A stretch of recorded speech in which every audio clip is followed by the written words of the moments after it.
numbers, or the numbers for UDA are higher than any other party. DCP appears to be struggling on this. You gave up Mbeere North. You're already getting contestation with the Malava. For a new party, it will definitely be also a show of the strength of that party, if at all you get good numbers. Are you confident, just like Bwana Sosion is, about the UDA success? We are not in a hurry. The fact that we are a new party, we are not in a hurry. What we know is that we have also to work with others. Okay?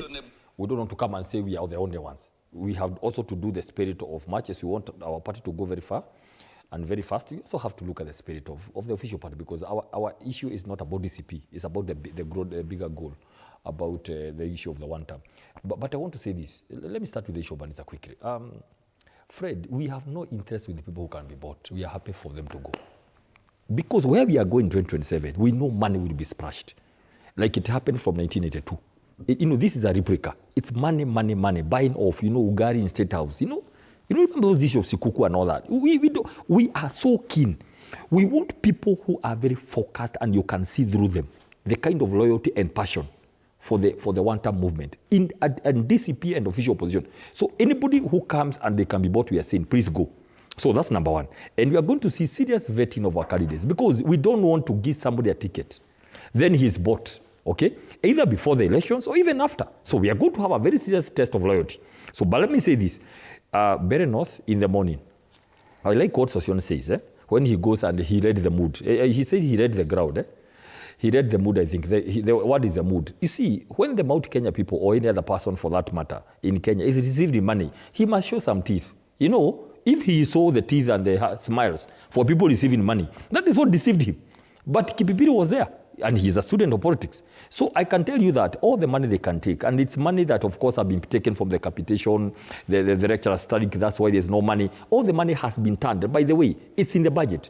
The budget was turned, 300 billion was removed for development, taken to what I call recurrent budget. Now, for people to understand, recurrent is where you don't need a lot of trouble to get it out. Mm-hmm. You'll put money in hospitality, traveling, per diems and all that. That's the money that's being given out. So, Mbeere North, we are confident.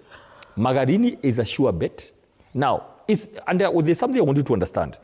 The issue here, Fred, the kind of things that made people feel that President Ruto, then the deputy, was betrayed, and so he had a lot of favor, and he played victim. You remember? Stopped from flying to Uganda. His house was locked in Mombasa. He felt, the GSU are removed. Put AP at Karen. He milked the sympathy. So that time, the people walked with him because they thought, this guy is so sharp and brilliant. He's being, he's causing fear the other side. That's why he's being attacked. Now, this time, Kenyans across the country are united because he was given the opportunity, and he has literally, made the country to lose a lot of opportunity for greatness. So people are united against him. And you're going to see that. So Mbeere, we are going to take it up. Banisa, we are not sure because money prayed hard. Magarini, we have a very strong candidate backed by the official opposition, and you know where that place is. We have Pulko MCA in Kajiado. We are going to take it at DCP. Narok Town Ward, already we are set and we have agreed, and DCP is the leading candidate. We have 2 or 3 by-elections in Nyamira and Kisii. Okay? Official opposition is going to take that. The official opposition is going to take Marava. There is Kisa East Ward, still in Kakamega. And then there's some in Bongoma, of course, DAPK is ahead there. Then let me tell you what will happen. 2 MCAs have resigned to vie for Mbeere North. 2 MCAs have resigned. We are going back there. We are also going to win those seats again as official position. Let me put it at that. Now, 1 MCA has resigned to vie for Marava. We are going back there.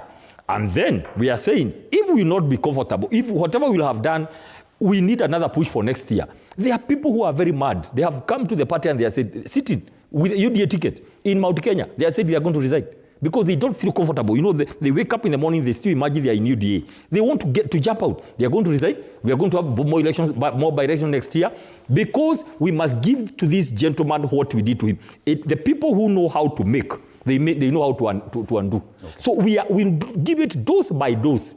I can tell you next year, watch this space. Mm-hmm. We are going to have more and more by-elections.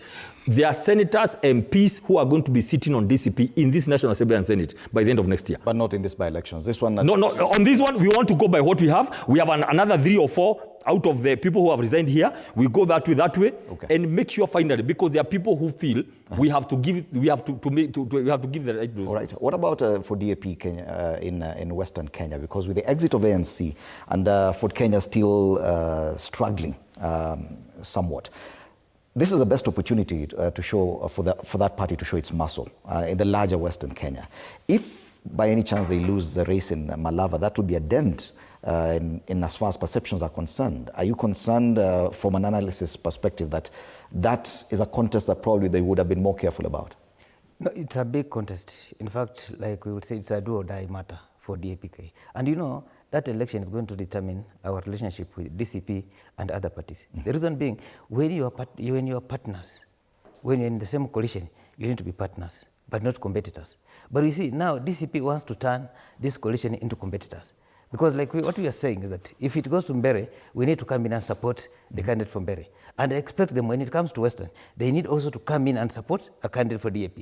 But we see now, when it comes to Western, we become competitors. We become throwing jabs at each other. It's not good for the DAP. Two, after this election is going to determine the relationship between the Luhya nation and DCP. Are we going to treat them as a partner, or are we going to treat them as competitors? Because now they want to turn it into competition, because it's going to be a competition between DCP, DAP, and UDA. Are you seeing that? I expect it to be a competition between UDA and DAPK. But I can tell you one thing. This election is going to unite Luhya nation. And I can tell you from next week. And that's a concern because even away from DCP and matters of the united opposition, just within Western Kenya alone, DAPK, if they were to lose this seat, that is a dent on its image across the Western. And that's why from next week, you'll see Eugene will be there campaigning. Natembe will be there campaigning for the candidate. Khalwal will be there campaigning for the candidate, and other Luhya leaders, irrespective of their political affiliation. They'll all be uniting under one roof, DAPK, to make sure DAPK takes that seat.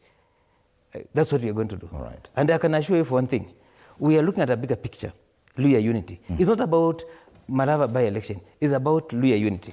After that, we're going to sit down and look at ourselves as a nation. Where are we heading to? Okay. Why are we having these divisions? Why is it that we are the second largest population in Kenya, yet we have never been able to hold any seat? But my brother, who are very few in this country, like Sosiori, they have been able to hold this seat for very, very many years. Those are issues that we are now discussing as the Luhya nation. And I can tell you, after Malava by-election, we are going to see a united Luhya nation where we're going to move with one voice, so that we're able also to have this position. All right. Yeah. There were doubts on whether the president would use UDA as a vehicle for his re-election come 2027. Do you think that his approach to this by-election is now giving a clear indication that, yes, he'll stick with UDA? The president will stick to UDA to the end until he retires as president of the republic. But I would like to teach my brother here some lessons about Kenyan politics, how to succeed. If you go and discuss Kenyan politics in the village, that's a sure way of losing. And we have never seen president going to discuss politics within Kalenjin villages. He doesn't do that, and he won't, because the national unity that was born, the foundation that was given to us by our forefathers at independence, is what must guide the country. And those trying to get to ethnic villages to think ethnically in that village first will head nowhere. The Luhya nation are already fully in broad-based government in the biggest way ever. And trying to imagine that you are uniting the Luhyas again, who are already united and who are in government, is a total paradox. So, but the UDA support in Western Kenya is already fragmented. I just mentioned that the senator, your senator in Kakamega, is the one campaigning for the Those are just imaginations, and that is a person deciding. Decision of one person is not decision of the majority. The thing is, Malava constituency, and for avoidance of doubt, even if you take all those leaders who have been listed here, of course they'll be listened to. It's democracy.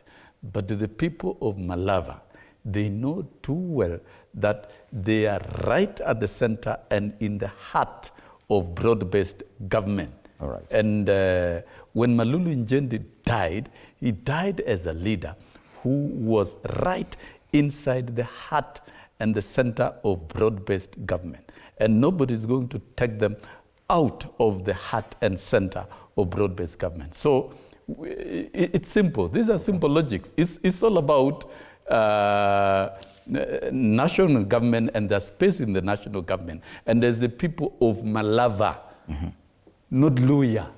The people of Malava, they are right at the center. So when you bring in Luyanization, Kalenjinization, Luanization, I think that's a narrative of once upon a time. Right. Where we are now is about what is our space within the table of Kenya, all of us. Very interesting times and ahead. if indeed, Malava people have been at the center of government, it is going to be a Herculean task for them to think of trying to remove them from where they are.